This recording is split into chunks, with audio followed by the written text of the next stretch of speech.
Millionaire CEO saw a girl making toys from trash. What he did next shocked her.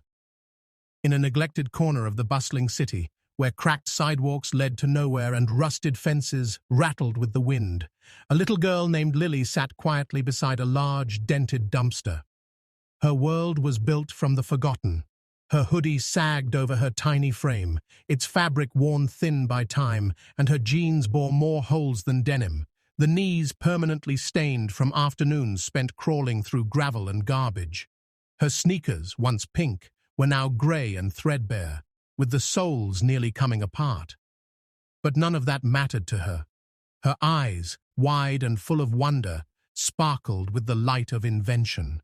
Each day, Lily rummaged through piles of discarded items with the focus of an artist and the precision of an engineer.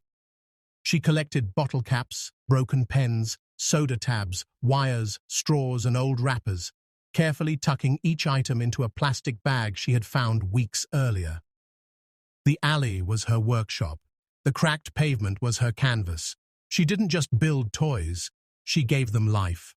With masking tape, glue, and pure imagination, she created cardboard castles with bridges made from popsicle sticks and robots, fashioned out of cracked remote controls and snapped headphones.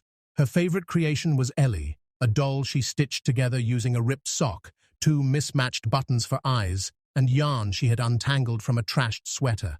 Ellie had an entire cardboard world, a small kitchen made from a tissue box, a living room with cotton ball cushions, and a folded paper dog named Max. Lily talked to Ellie as if she were real. Today, Max learned how to bark, she whispered with a proud smile, her voice barely louder than the wind that slipped between the alley walls. Most people who passed by barely noticed her. Some glanced briefly and walked faster. Others sighed, read, frowned, and muttered things like, "What a strange little girl." A few even laughed under their breath, but Lily never paid them any mind. Her world was full, rich and meaningful in ways those strangers couldn't understand. She didn't ask for help, didn't beg for food or money. She didn't need much, just time, space, and scraps. To her, broken things still had value. Her imagination turned trash into treasures, and her heart turned loneliness into play. Sometimes, when the sunlight peeked between the tall buildings, she'd close her eyes and pretend she was in a toy store, not shopping, but designing. She wanted to make toys for kids like her, toys that didn't need batteries or instructions, just a little bit of hope. On one particular afternoon, she was working on a flying car made from a shampoo bottle and pen springs. She pushed it across the pavement, making whooshing sounds with her mouth. "Ellie's going to the moon today," she told herself. Across the street, from the towering glass building that housed Carter Dynamics, someone had been watching. His name was James Carter, one of the wealthiest tech CEOs in the country. He stood beside the floor-to-ceiling window in a sharp black suit, a tablet in one hand and a schedule full of meetings in the other. But he wasn't thinking about numbers or contracts at that moment. His eyes were locked on the girl in the alley. Something about her posture, the intensity in her expression, the way she moved her hands with care and purpose, it pulled him in. He watched as she balanced a juice box on two broken CD cases to make a table, then carefully arranged bottle caps around it like dinner plates. She clapped once and said, "Dinner is ready, Ellie." James blinked, as if snapping out of a trance. He had spent years building machines that could think, software that could learn, robots that could move like humans, but none of those things held the raw creativity this little girl poured into the discarded things around her. His assistant's voice crackled through his earpiece, reminding him of a meeting in 10 minutes. He didn't respond. He simply stood there, still watching, still wondering. Who was she? Why was she alone? And how could someone with so little still have so much joy? As he watched her lift her doll and make her dance across a cardboard bridge, James felt something stir inside him, something he hadn't felt in a long time. Curiosity, warmth, maybe even guilt. For a moment, the noise of the city faded. The deadlines, the stocks, the deals, all disappeared. All that remained was a girl who turned trash into wonder. He didn't know her name yet, but he would. And this silent moment, in the shadow of a dumpster and a skyscraper, would be the beginning of something neither of them could have imagined. James Carter remained still as the light from his office dimmed behind him. The girl, the alley, the mess of junk, it was all still visible, even from 15 stories up. But something about the scene made everything else in his life feel small. A day later, James was seated in the back of his sleek black SUV, fingers idly tapping the screen of his tablet, reviewing forecasts and contracts until traffic slowed to a crawl. As the car crept along the side street, he glanced out the tinted window and instantly froze. There she was again, knees tucked under her, sitting calmly on the cracked pavement, threading a bit of string through bottle caps to make what looked like wheels. The sunlight caught her cheek just as she smiled to herself, completely absorbed. She wasn't looking around for help. She wasn't performing for attention. She was simply being, lost in a world that she had built entirely from scraps. James didn't speak at first. He just watched as her tiny fingers adjusted the string, tightened the knots, tested the rolling motion of her makeshift toy car against the pavement. It didn't work the first time. She didn't get frustrated. She just tried again. There was something sacred in that. The quiet patience, the determination. When the light turned green, his driver began to pull forward, but James raised a hand. "Take the long way," he said casually, eyes still glued to the window. The driver gave a small nod, turned at the next corner, and looped around the block. That night, James didn't sleep well. He lay in bed in his penthouse suite, surrounded by silence and luxury, but all he could see was the girl's hands tying string through bottle caps. The next day, he took the same route to work. The driver didn't ask questions. Sure enough, Lily was there again, this time painting a piece of cardboard with a chunk of red chalk she must have found somewhere. She was humming, rocking gently as she colored the side of a box. James leaned closer to the glass, watching every detail, the red smudge across her cheek, the sparkle in her eye, the careful way she handled even the most useless piece of trash as if it mattered. That entire day at the office, he found it hard to focus. His mind kept drifting back to the alley, back to the girl. He wondered what she was building now. That evening, he cancelled dinner with a venture partner. The next morning, again, he told his driver, "Side street." And again, there she was, building something new. This time, it looked like a chair made from stacked juice cartons. She tested its balance, adjusted a stick behind it, and smiled in triumph when it stood straight. James didn't smile often, not genuinely, but in that moment, he did. Not because of the chair, but because of the pride she wore when it worked.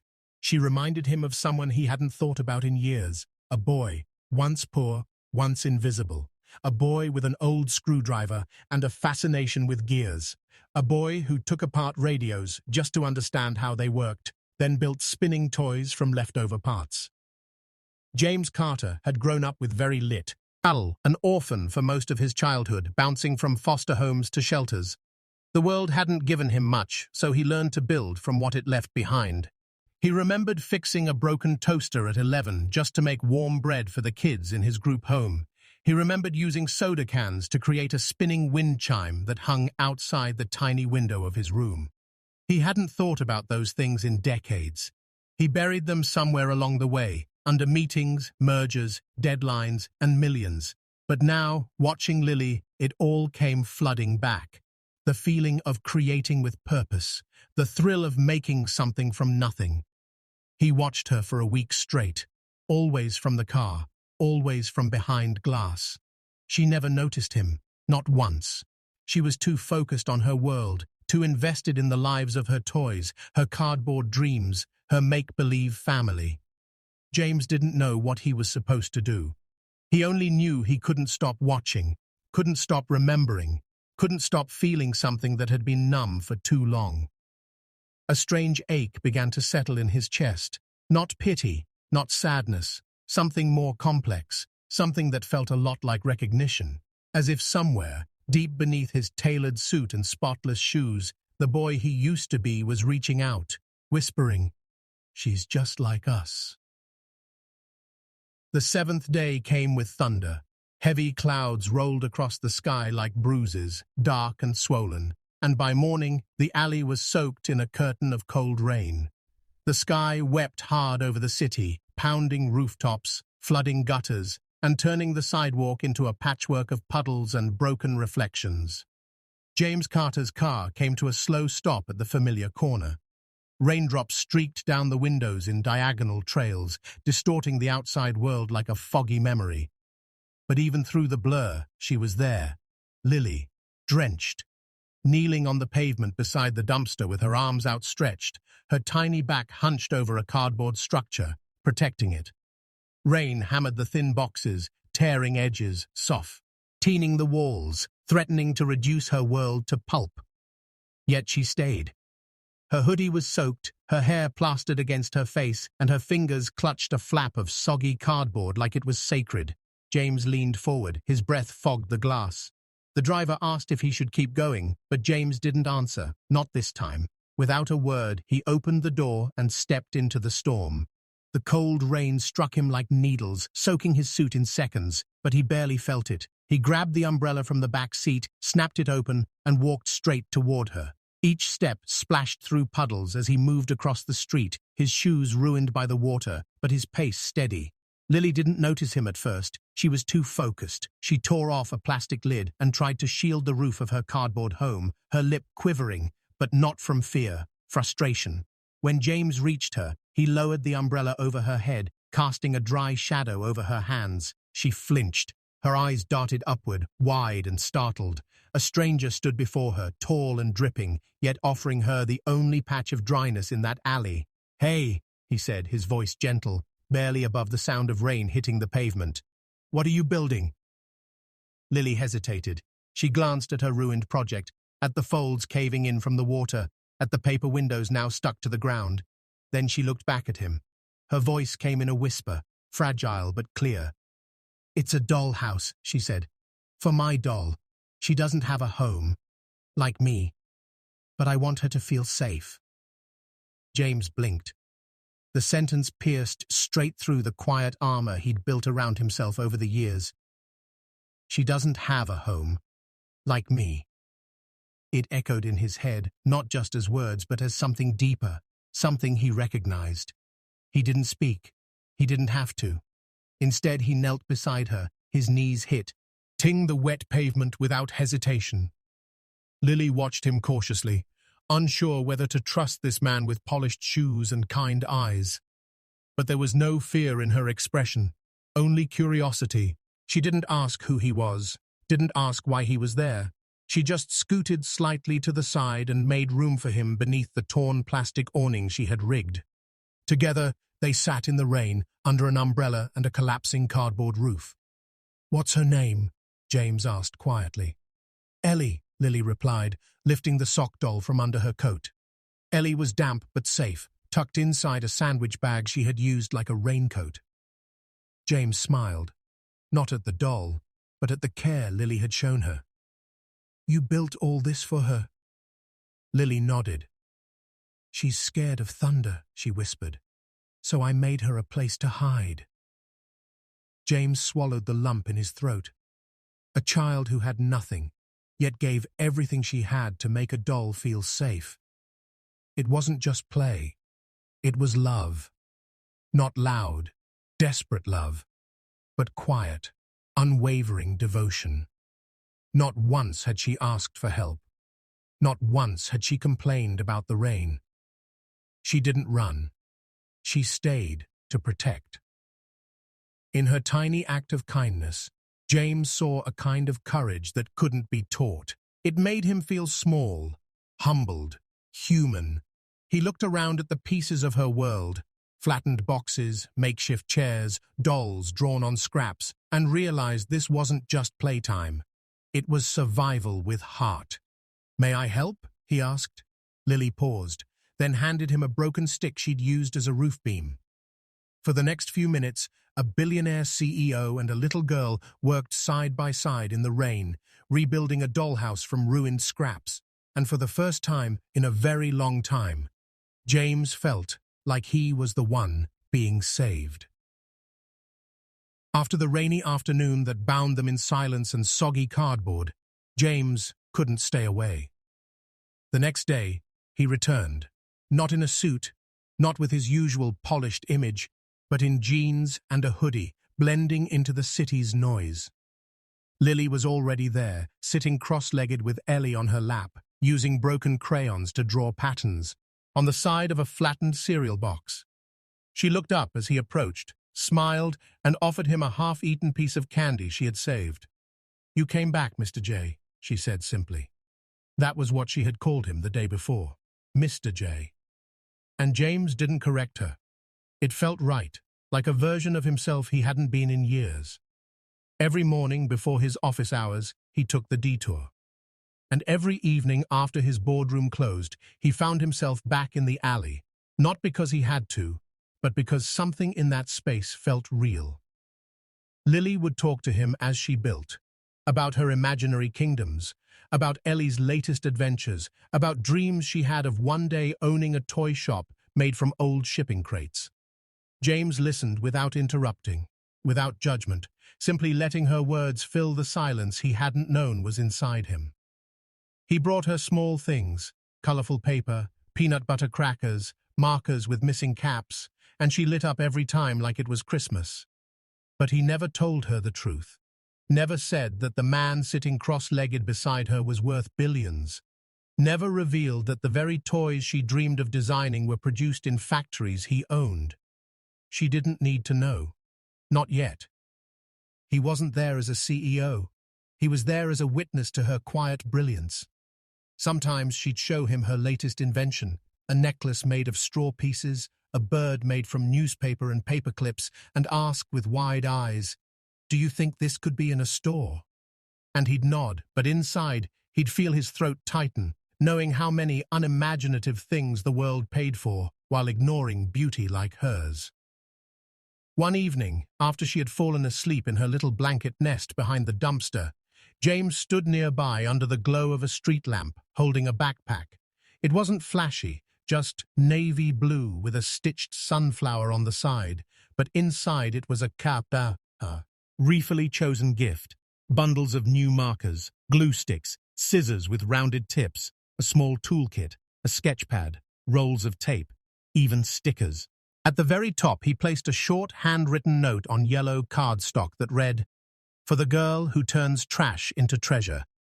He didn't sign it, just zipped the bag up and left it neatly beside her, like a secret Santa under the stars.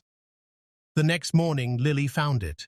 Her eyes widened as she unzipped the bag, one finger pulling slowly at the zipper like she was unwrapping a miracle. One by one, she pulled out the supplies, hugging the sketchbook to her chest, holding the scissors like they were made of diamonds. Her lips quivered, and for a moment she said nothing, just sat there with her arms wrapped tightly around the backpack, eyes shut, as if afraid it might disappear. James watched from a distance that morning. He didn't step forward. He just stood beside a lamppost with his hood up, hands in his pockets, heart caught between pride and pain. He had seen grown adults cry over bonuses and awards, but this reaction, this quiet, stunned gratitude, it humbled him more than any award he'd ever received. Lily spent the entire day using her new tools. She cut clean edges from cereal boxes. She colored with every shade like they were spells. Her creations took on new life, neater, stronger, more detailed. She even made a bracelet for Ellie out of glittery string. That night, when James returned, Lily ran up to him with the backpack slung proudly over her shoulder. "Look what someone left me," she beamed. "I think it was a fairy." James smiled. "I think you earned it," he replied. She tilted her head. "You think fairies leave gifts for people who build stuff?" He shrugged. "Maybe they leave gifts for people who don't give up." She considered that for a second, then nodded. "I didn't give up in the rain." "No," he said softly, "you didn't." What she didn't know, what she couldn't have guessed, was that this backpack was only the beginning. James had already begun sketching something far greater. Plans, blueprints, Conversations with people who could make things move. Because Lily hadn't just touched his heart, she had awakened something long buried. And that something was about to change everything. 2 weeks passed in quiet anticipation. James kept his visits brief, saying less and listening more, watching Lily bloom under the light of her own imagination. Each day, her cardboard village grew, neater, brighter, more ambitious. He noticed how she began sketching ideas in her new notebook, labeling designs like Dream Slide or Crank Car, scribbling plans and coloring them in. She didn't know what he was building behind the scenes, didn't notice when construction workers began showing up at dawn a few streets away, unloading crates of materials and painting walls while she slept. Everything was timed perfectly. He wanted it to be a surprise, not just a gift, but a moment she'd never forget. On a bright Saturday morning, the sky stretched blue over the city like a promise, and Lily made her way to the alley, humming softly to herself, Ellie tucked under her arm, backpack bouncing on her shoulders. She turned the corner like she always did, expecting to see the familiar blue dumpster, the cardboard homes, the remains of her kingdom scattered across the pavement. But she stopped dead in her tracks. The dumpster was gone. In its place stood a brand new building, no taller than a single floor, with walls painted in bursts of orange, green, and sky blue. Its wide front windows sparkled under the sun, and inside she could see tables, shelves, drawers, filled with tools, paper, wires, colors. But it was the sign that made her cover her mouth and stumble backward. A wooden plaque hung above the red door, carved carefully by hand. It read, Lily's Imagination Station. Her legs trembled. She blinked rapidly, unsure if this was real or a trick her brain had conjured. She reached out and touched the doorframe as if to prove it was solid. "Do you like it?" a voice said gently behind her. She turned to find Mr. James, standing there in a dark button-up shirt, the corners of his eyes crinkled in a smile. She stared at him, speechless. This is for me?" she whispered. He nodded. "It's yours, all of it." Her hands flew to her chest. "But how?" James stepped closer. "Because I believe in you. And I think the world needs to see what you can create." She still looked stunned. "But I'm just a kid. I don't even have—" "You have everything that matters," he interrupted gently. "You have vision, you have heart, you have ideas this world's never seen." Then, for the first time, he told her the truth. "My name's James Carter. I'm the CEO of Wonderplay Toys. I've watched you design things no one else would think to make. I've seen how your mind works, how your heart works. I don't want to change your ideas, I want to share them." Lily's lips parted, but no words came out. Her throat tightened, her eyes filled. She dropped Ellie into the crook of her elbow and launched herself into his arms, wrapping her small arms around his waist. "Thank you," she whispered into his shirt, voice trembling. "Thank you so much."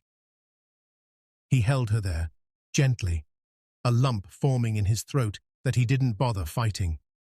It wasn't about business anymore. It hadn't been for a while. This was about purpose, about giving a child back the future she had quietly built with bottle caps and dreams. Lily turned toward the building again, still clutching his hand. Inside, the studio was everything she could have imagined. Workbenches with drawers of colorful materials, shelves filled with clean recyclables, bins labeled for glue, wire, string, paper, and paint.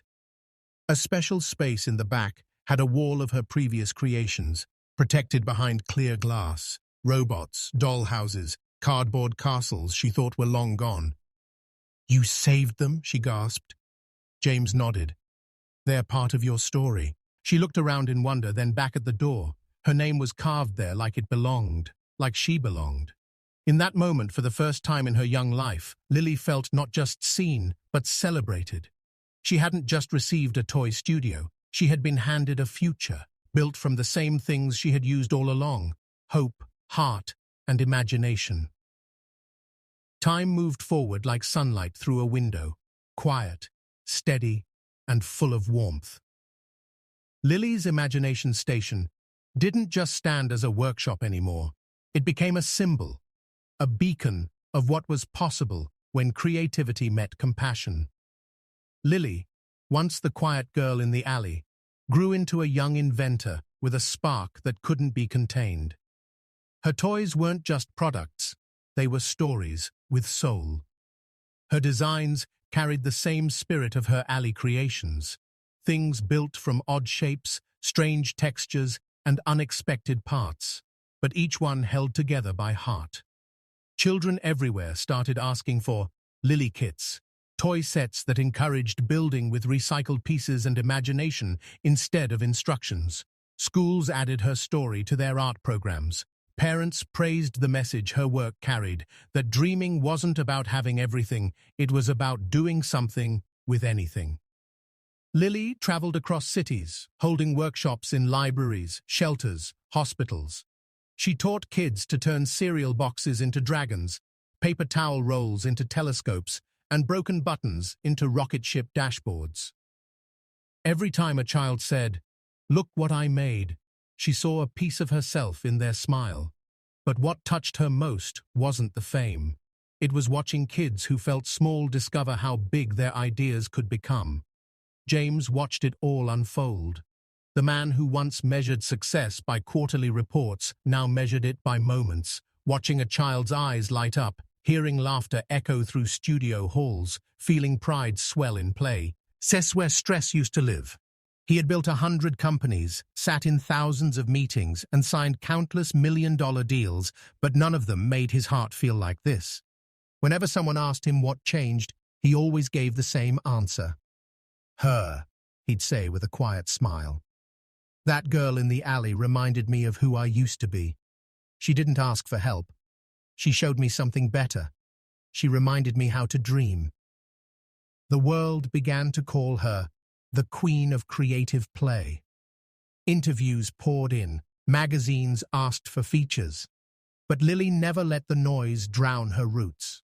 She still returned to the same neighborhoods where she once played, still carried her worn-out sock doll, Ellie, in her backpack, even though the stitches had come loose.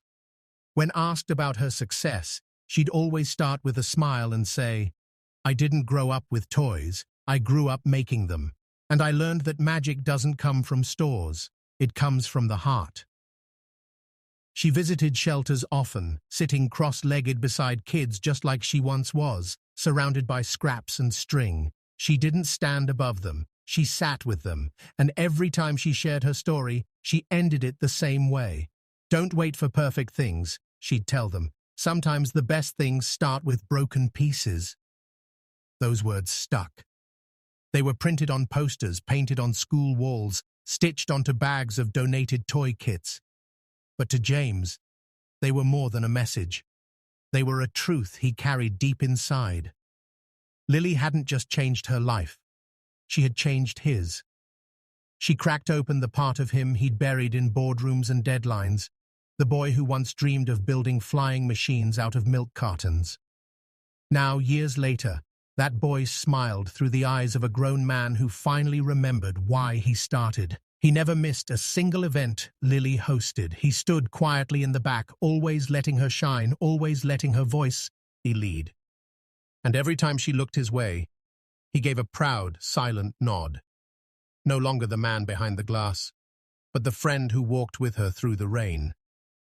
In a world so focused on what's shiny and new, Lily had reminded them all of a forgotten truth, that wonder lives in the simplest places, in broken buttons, bent wires, bottle caps, and hearts willing to imagine. And so, the girl who once built toys from trash became something much greater. She became a storyteller, a builder of hope, a lighthouse for every child still sitting beside their own alley, dreaming,